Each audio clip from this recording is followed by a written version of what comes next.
हरे कृष्णा। आपका बहुत बहुत स्वागत है। इन लेक्चर सीरीज में हम श्रीमद् भगवद गीता को सिस्टमैटिकली पढ़ने का प्रयास कर रहे हैं। पिछले कुछ दिनों से हम भूमिका डिस्कस कर रहे हैं। आज उसमें 8वां दिन है। पिछली क्लास में समझा था भगवान ने इससे पहले सूर्यदेव को दिया और कालांतर में वो विद्या क्या हुई, छिन्न भिन्न हो गई। इसीलिए भगवान उसे दोबारा से अर्जुन को दे रहे हैं। ठीक है, ये पिछली क्लास में हमने डिस्कस किया था। आज हमें यहाँ से पढ़ना है। यहाँ से पढ़ना शुरू करते हैं। वे अर्जुन से कहते हैं कि मैं तुम्हें यह परम रहस्य इसलिए प्रदान कर रहा हूं क्योंकि तुम मेरे भक्त तथा मित्र हो। इसका तात्पर्य यह है कि भगवत गीता ऐसा ग्रंथ है जो विशेष रूप से भगवत भक्त के लिए ही है। जो भगवान का भक्त है उसके लिए है, भगवत भक्त के निमित्त है। आध्यात्मवादियों की 3 श्रेणियां। सो लेट्स जस्ट ये जो पहला पैराग्राफ है इसको समझने का प्रयास करते हैं। इस पर एक बहुत सुंदर श्लोक है, आप लोग मेरे पीछे बोलिएगा। स एवायं मया तेद्य सर्वे सर्वाणि मया तेद्य योगः प्रोक्तः पुरातनः योगः प्रोक्तः पुरातनः भक्तोऽसि मे सखा चेति भक्तोऽसि मे सखा चेति रहस्यं ह्येतद् उत्तमम्। रहस्यं ह्येतद् उत्तमम्। बहुत सुंदर, एक बार फिर से।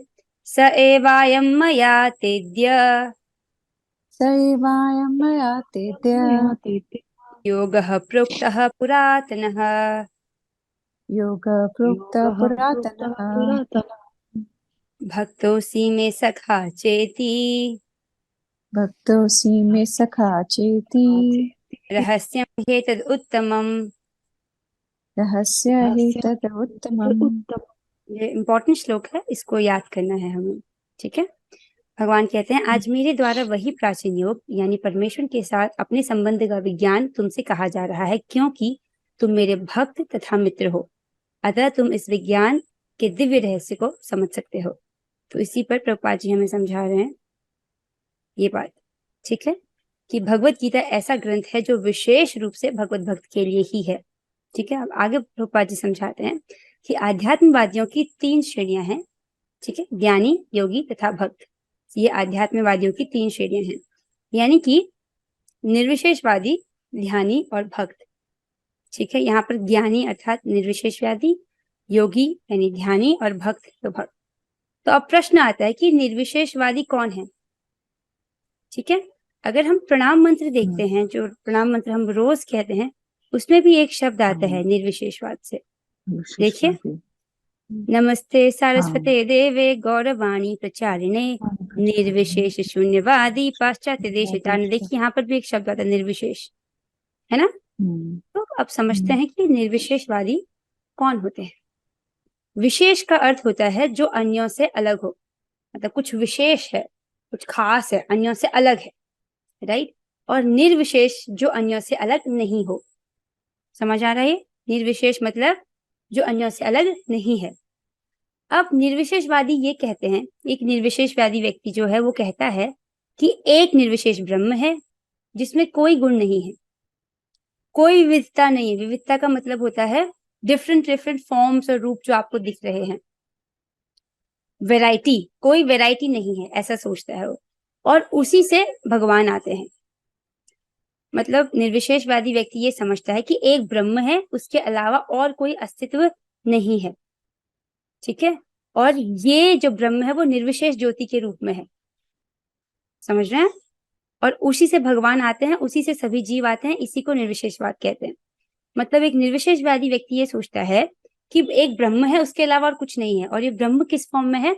निर्विशेष ज्योति के फॉर्म में है। और इसी ज्योति से भगवान आते हैं और इसी ज्योति से जीव आते हैं। ऐसा एक निर्विशेषवादी व्यक्ति समझता है, जो कि गलत समझावट है, राइट। अब जैसे यहाँ चलते हैं, जब हमने ब्रह्मांड का स्ट्रक्चर डिस्कस किया था, तो आप जानते हो कि जब हम इस ब्रह्मांड को बाहर जाते हैं तो ऐसे बहुत लेयर्स आती हैं। उसके बाद सबसे पहले ब्रह्म ज्योति आती है, राइट। और ब्रह्म ज्योति के बाद यहाँ से आध्यात्मिक जगत शुरू होता है। तो ये जो निर्विशेषवादी व्यक्ति है ये सोचता है कि ब्रह्म ज्योति ही सब कुछ है। वो ये सोचता है कि ब्रह्म ज्योति से कृष्ण आते हैं, ब्रह्म ज्योति से भगवान आते हैं, जबकि सही सिद्धांत क्या है कि कृष्ण के शरीर से, कृष्ण की शारीरिक कांति को ब्रह्म ज्योति कहते हैं। भगवान श्री कृष्ण के, आप इस चित्र में देख सकते हो, भगवान श्री कृष्ण के शरीर से जो तेज निकलता है उसको ब्रह्म ज्योति कहते हैं। समझ रहे हैं? लेकिन यहाँ पर ये व्यक्ति ऐसा सोचता है कि ब्रह्म ज्योति से भगवान आते हैं, जो कि एकदम रॉन्ग, गलत फिलॉसफी, गलत गलत सिद्धांत है। ठीक है। अब जैसे आप लोग भगवत गीता के स्टूडेंट्स हैं, अभी बिगिनर स्टूडेंट्स हैं, आप भी इस बात को समझ चुके हो। लेकिन ये निर्विशेषवादी, इन्होंने अपना पूरा जीवन व्यतीत कर दिया, लेकिन वो इतनी सी सिंपल सी बात नहीं समझ पा रहे हैं कि ब्रह्म ज्योति तो भगवान के शरीर से निकल रही है। राइट? तो इसलिए कहा जाता है कि एक निर्विशेषवादी सन्यासी से एक नया भक्त कहीं ऊपर है, कहीं बढ़कर है। आप समझ रहे हैं? क्योंकि जो ज्ञान है ये परंपरा में दिया जा रहा है और इसे यथावत ग्रहण किया जा रहा है, इसमें कुछ भी गलती नहीं है। जैसा है आप लोग उसे वैसे ही स्वीकार कर रहे हैं। This is very nice. Bharat में भी ऐसे बहुत सारे लोग हैं जो सोचते हैं कि भगवान निराकार है, मतलब और वो भगवान रोशनी जैसे हैं। जब हम कहते हैं कि भगवान निराकार है, इसका अर्थ यह है कि भगवान का आकार किसी भी भौतिक तत्वों से नहीं बना है जिसको हम इन आंखों से देख सकते हैं। हमारा शरीर प्रकृति के 24 तत्वों से बना है, पंच महाभूत, ठीक है, उसमें फिर 5 इंद्रियां, 5 कर्मेंद्रियां, 5 तन्मात्राएं और 4 मन, बुद्धि, अहंकार और महतत्व। तो ये हुए प्रकृति के 24 तत्व। हमारा शरीर इन 24 तत्वों से बना है, जिसको हम अध्याय 2 में पढ़ेंगे। ठीक है, अभी आपको समझने अगर बहुत कॉम्प्लेक्स लग रहा है, डोंट वरी, अध्याय 2 में हम इसको अच्छे से समझेंगे। तो जब भगवान को निराकार बोलते तो इस कॉन्टेक्स्ट में बोलते हैं कि भगवान का आकार इस भौतिक प्रकृति के 24 तत्वों से नहीं बना है, पर भगवान का स्वरूप है। कैसा स्वरूप है? सच्चित आनंद, सच्चिदानंद रूपाय, ऐसे कहते हैं। पर निर्विशेषवादी ऐसा नहीं मानते। उन्होंने अपना पूरा जीवन एक रॉन्ग फिलॉसफी में व्यतीत कर दिया है। आध्यात्मवादियों की 3 श्रेणियां हैं, निर्विशेषवादी, ध्यानी और भक्त। यहाँ पर भगवान अर्जुन से स्पष्ट कहते हैं कि वे उसे इस नवीन परंपरा, इस गुरु परंपरा का प्रथम पात्र बना रहे हैं। तो भगवान नए सिरे से इस भगवद गीता के ज्ञान को दे रहे हैं और अर्जुन को अपना पहला शिष्य बना रहे हैं। क्यों? क्योंकि प्राचीन परंपरा खंडित हो गई थी। अतएव यह भगवान की इच्छा थी कि सूर्यदेव से चली आ रही विचारधारा की दिशा में ही अन्य परंपरा स्थापित की जाए, और उनकी यह इच्छा थी कि उनकी शिक्षा का वितरण अर्जुन द्वारा नए सिरे से हो। वे चाहते थे कि अर्जुन भगवत गीता ज्ञान का प्रमाणिक विद्वान बने। जैसा हमने पिछली क्लास में समझा था, भगवान कहते हैं कि उन्होंने इस ज्ञान को सूर्यदेव विवस्वान को दिया था, लेकिन कालांतर में ये विद्या छिन्न भिन्न हो गई। इसलिए जो प्राचीन परंपरा थी, गुरु परंपरा, वो खंडित हो गई। इसलिए भगवान चाह रहे थे, उनकी इच्छा थी कि अब नए सिरे से इस भगवत गीता के ज्ञान का वितरण हो। राइट? इसीलिए एक अन्य परंपरा स्थापित की जाए, और उनकी इच्छा थी कि उनकी शिक्षा, ये जो भगवत गीता की शिक्षा का वितरण अर्जुन द्वारा नए सिरे से हो। इसलिए उन्होंने इस भगवत गीता के ज्ञान को अर्जुन को दिया। ठीक है। अतएव हम देखते हैं कि भगवत गीता का उपदेश अर्जुन को विशेष रूप से दिया गया। क्यों? क्योंकि अर्जुन भगवान का भक्त एवं शिष्य है। अतएव जिस व्यक्ति में अर्जुन जैसे गुण पाए जाते हैं, वह गीता को सबसे अच्छी तरह समझ सकता है। This is very important. जिस व्यक्ति में अर्जुन जैसे गुण पाए जाते हैं, वो गीता को सबसे अच्छी तरह समझ सकता है। अर्जुन कौन है? अर्जुन भगवान के भक्त हैं और भगवान के मित्र हैं। कहने का तात्पर्य यह है कि भक्त को भगवान से प्रत्यक्ष रूप से संबंधित होना चाहिए। मतलब जो भगवत गीता को अच्छे से समझना चाहते हैं, उनको भगवान के साथ उनका एक सीधा संबंध होना चाहिए। अब ये सीधा, अब प्रश्न बनता है ना कि हमारा जो भगवान के साथ सीधा संबंध कैसे हो, जिसके लिए प्रभुपाद जी कहते हैं, ज्यों ही कोई भगवान का भक्त बन जाता है, त्यों ही उसका सीधा संबंध भगवान से हो जाता है। हरि बोल। बहुत सुंदर है। ज्यों ही कोई भगवान का भक्त बन जाता है, त्यों ही उसका सीधा संबंध भगवान से हो जाता है। यानी कि आप भगवान के भक्त हो तो आपका भगवान से सीधा संबंध है। अब इसको थोड़ा और एक्सप्लेन करते हैं कि किस प्रकार का संबंध है।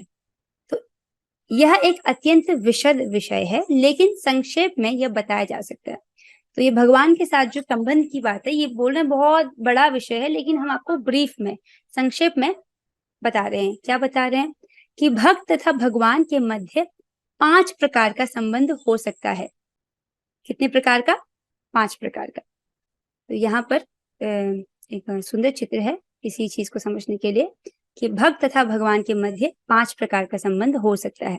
सबसे पहले शांत रस, राइट, जिसमें कोई निष्क्रिय अवस्था में भक्त हो सकता है। सबसे अच्छा उदाहरण है गोवर्धन पर्वत। तो गोवर्धन पर्वत, तो वो शांत रस में भगवान की सेवा करते हैं। उसके बाद आता है दास्य रस, जैसे कोई सक्रिय अवस्था में भक्त हो सकता है, जैसे हनुमान जी श्री राम जी के दास्य रस में इनके भक्त हैं। वात्सल्य रस, जैसे यशोदा मैया और कृष्ण, कोई माता या पिता के रूप में भक्त हो सकता है। साख्य रस, साख्य रस अर्थात कोई सखा रूप में भगवान का भक्त हो सकता है, जैसे यहाँ पर अर्जुन है। और माधुर्य रस, अर्थात कोई दंपति प्रेमी के रूप में भक्त हो सकता है, जैसे राधा रानी। राधा रानी और वृंदावन की गोपियां माधुरी रस में भगवान की भक्त हैं, राइट। ये 5 प्रकार के रस, आप इनको याद कर लीजिएगा। This is the homework for today's class. आगे चलते हैं। अर्जुन का कृष्ण से संबंध सखा रूप में था। निसंदेह इस मित्रता यानी सख्य भाव तथा भौतिक जगत में प्राप्त मित्रता में आकाश पाताल का अंतर है। यह दिव्य मित्रता है जो हर किसी को प्राप्त नहीं हो सकती। निसंदेह प्रत्येक व्यक्ति का भगवान से सीधा संबंध होता है और यह संबंध भक्ति की पूर्णता से जागृत होता है। व्यक्ति का भगवान से सीधा संबंध है, अर्थात आपका भगवान से सीधा संबंध है, मेरा भगवान से सीधा संबंध है। तो हम में से हर एक का भगवान से सीधा संबंध है। और वो संबंध कैसे जागृत होगा? भक्ति की पूर्णता से ही जागृत होता है। दिस ही इज इंपॉर्टेंट। ही मतलब ओनली, ठीक है, भक्ति की पूर्णता से ही जागृत होता है।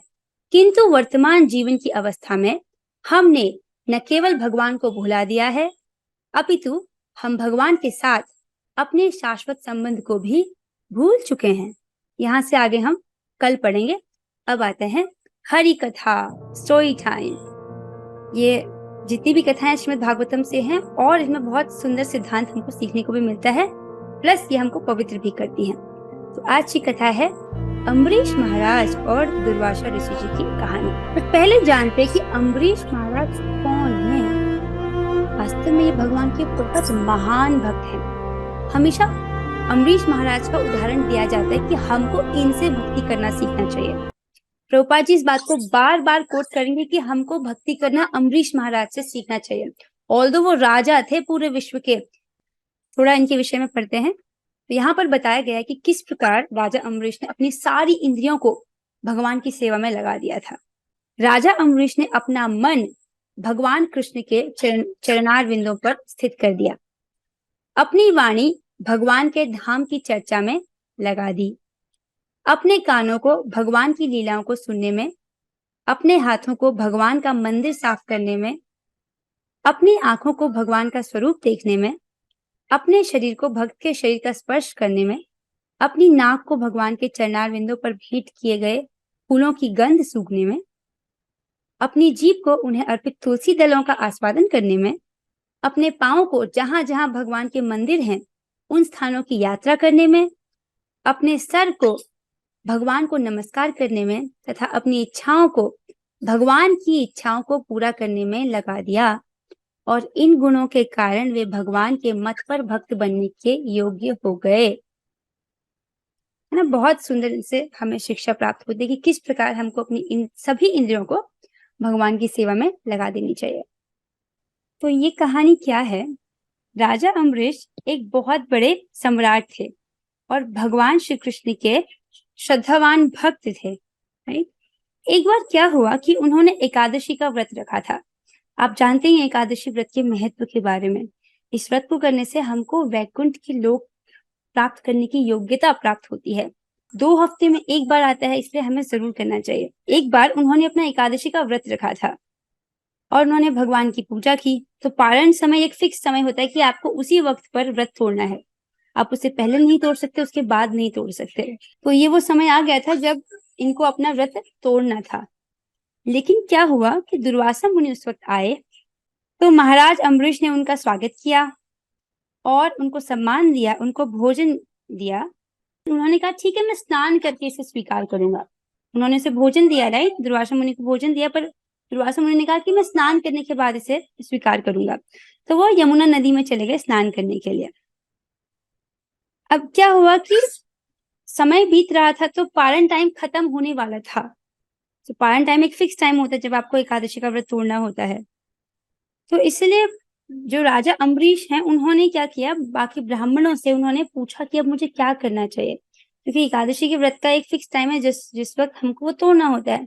अब वो समय बीता जा रहा है और जो दुर्वासा मुनि है, जो मेरे अतिथि हैं, वो अभी पहुंचे नहीं है, राइट। नियम यह है कि जब तक अतिथि भोजन ना करे तो जो यजमान है वो भोजन नहीं कर सकता है। इसलिए वो अपने अतिथि का यानी दुर्वासा मुनि का इंतजार कर रहे थे। लेकिन यहाँ पर पारण टाइम पूरा होने को है, इसलिए वो पूछ रहे हैं ब्राह्मणों से कि अब मुझे क्या करना चाहिए। तो ब्राह्मणों ने उनको बोला कि अगर आप थोड़ा सा जल पी लेते हैं, तो उन्होंने निर्जला व्रत रखा है इसलिए थोड़ा सा अगर आप जल पी लेते हैं तो इसको मान लिया जाएगा कि आपने खाया है, या ऐसे भी मान लिया जाएगा कि आपने नहीं खाया है, राइट। व्रत टूट जाएगा लेकिन ऐसा भी होगा कि आपने कुछ खाया नहीं। जो दोनों चीजें हैं वो उनका सम्मान हो जाएगा कि आपने अतिथि से पहले नहीं खाया क्योंकि आपने सिर्फ जल ही पिया थोड़ा सा, राइट। और दूसरा, एकादशी का व्रत भी टूट जाएगा। तो जो अम्बरीश महाराज है वो ऐसा ही करते हैं, वो थोड़ा सा जल ले लेते हैं।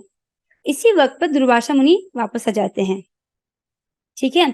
और वो अपनी मिस्टिक पावर से ये समझ जाते हैं, अपनी सिद्धियों से समझ जाते हैं कि इन्होंने मेरे आने से पहले जल ग्रहण कर लिया है। और वो क्रुद्ध हो जाते हैं, बहुत क्रोधित हो जाते हैं कि उन्होंने अपने बालों में से एक लठ निकाली और उससे एक भयानक कृत्या उत्पन्न की। यहाँ पर आप चित्र में देख सकते हो कि एक भयानक कृत्या यहाँ पर उपस्थित हो गई है। और उन्होंने इस कृत्या को आदेश दिया कि तुम अम्बरीश महाराज को मार डालो। वो जो कृत्या थी वो अम्बरीश महाराज को मारने के लिए चल पड़ी, लेकिन वो उनको उनका बाल भी बांका नहीं कर पाई।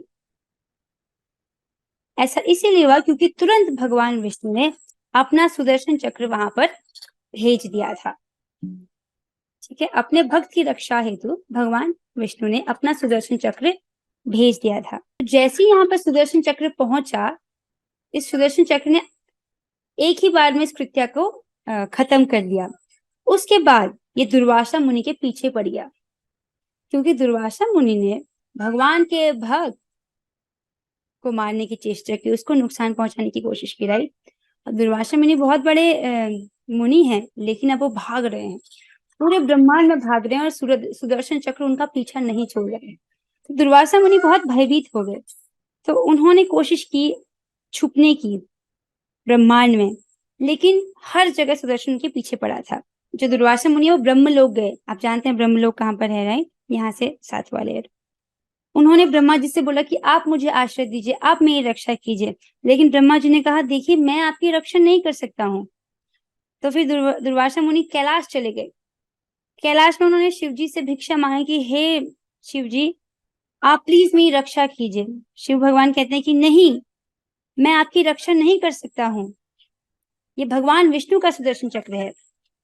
उसके बाद दुर्वासा जी फाइनली वैकुंठ लोक में जाते हैं और वहां पर भगवान विष्णु के पैरों में गिरकर बोलते हैं, उनसे क्षमा मांगते हैं, उनसे भिक्षा मांगते हैं कि आप मेरी रक्षा कीजिए। लेकिन भगवान कहते हैं कि ओ दुर्वासा मुनि, मैं तुम्हारी रक्षा नहीं कर सकता हूँ। I am bound by my duty towards my devotees. मैं अपने भक्तों के प्रति जो मेरा कर्तव्य है उससे मैं बाध्य हूँ, और मेरा कर्तव्य है मेरे भक्तों की रक्षा करना। मेरे जो भक्त है वो हमेशा मेरे हृदय में रहते हैं और मैं उनके हृदय में रहता हूँ। आपको अब केवल मेरा भक्त ही बचा सकता है, राइट। अब आपको महाराज अम्बरीश ही बचा सकते हैं। तो जब दुर्वासा जी ये सुनते हैं तो वो वापस आते हैं वहां से लौट करके और अम्बरीश महाराज के पैरों में पड़ जाते हैं। इस प्रकार आप देख सकते हो इस चित्र में दुर्वासा मुनि अम्बरीश महाराज के पैरों में गिर जाते हैं। अम्बरीश महाराज जब भी देखते हैं कि अरे दुर्वासा मुनि मेरे पैरों पर पड़े हैं, तो वो उनका हृदय पिघल जाता है और वो बहुत ही एम्बैरेस फील करते हैं कि अरे ये तो मेरे अतिथि हैं, मेरे पैरों में क्यों पड़ रहे हैं, राइट। उसके बाद वो सुदर्शन चक्र से प्रार्थना करते हैं इस प्रकार जो सुदर्शन चक्र हैं वो महाराज अम्बरीश की प्रार्थना को स्वीकार करते हैं और दुर्वासा ऋषि को छोड़ देते हैं। पूरे जो वृत्तांत है इसमें पूरा 1 साल लगा। पूरे 1 साल तक दुर्वासा मुनि ब्रह्मांड में इधर उधर घूमते रहे। अब वो इस खतरे से बाहर आए। दुर्वासा मुनि ने अम्बरीश महाराज की भक्ति की बहुत सराहना की, राइट, और उनकी सहन शक्ति की भी सराहना की। और पता है इस 1 वर्ष तक अम्बरीश महाराज केवल जल ग्रहण करके रहे, क्योंकि उनके अतिथि ने अभी भोजन नहीं किया था। उन्होंने दुर्वासा जी से कहा कि आप भोजन कर लीजिए पहले, और दुर्वासा ऋषि ने सहमति जताई और उन्होंने अम्बरीश महाराज से कहा कि हाँ आप भी भोजन कर लीजिए। तो इसी प्रकार ये कहानी यहाँ पर समाप्त होती है। इसका कहानी का मोरल ये है कि offence to a devotee hurts the heart of God more than anything. जब हम एक भक्त का अपराध करते हैं, इससे भगवान के हृदय को सबसे ज्यादा चोट पहुंचती है। और आज की क्लास का होमवर्क ये है, आपको राजा महाराज अम्बरीश के बारे में पढ़ना चाहिए, और ये जो 5 रसों के विषय में जो हमने वर्णन क्लास में सीखा है, आपको इन्हें याद कर लेना कि ये 5 रस कौन से हैं। शांत रस, दास्य रस, साख्य रस, वात्सल्य रस और माधुर्य रस। ठीक है। हमें कैसे पता चलेगा कौन से भक्त हैं, किस टाइप के भक्त हैं? हाँ, ये जो हमें कैसे पता चलेगा कि हमारा स्वरूप कौन सा है, जी क्लास में पढ़ा ना कि केवल भक्ति से ही हमें अपना स्वरूप ज्ञात होगा। अभी हमारी स्थिति है कि हम अपना स्वरूप भूले हुए हैं, लेकिन जब हम भक्ति करते जाएंगे तो एक दिन हमें हमारा स्वरूप बता दिया जाएगा। कौन बताएगा? हरे कृष्ण महामंत्र। एक बार प्रभुपाद जी से भी किसी अच्छा। ने पूछा था कि आपका स्वरूप क्या है, तो प्रभुपाद जी कहते हाँ हैं जी। कि जब तुम आध्यात्मिक जगत में आओगे तब तुम्हें पता चल जाएगा, राइट।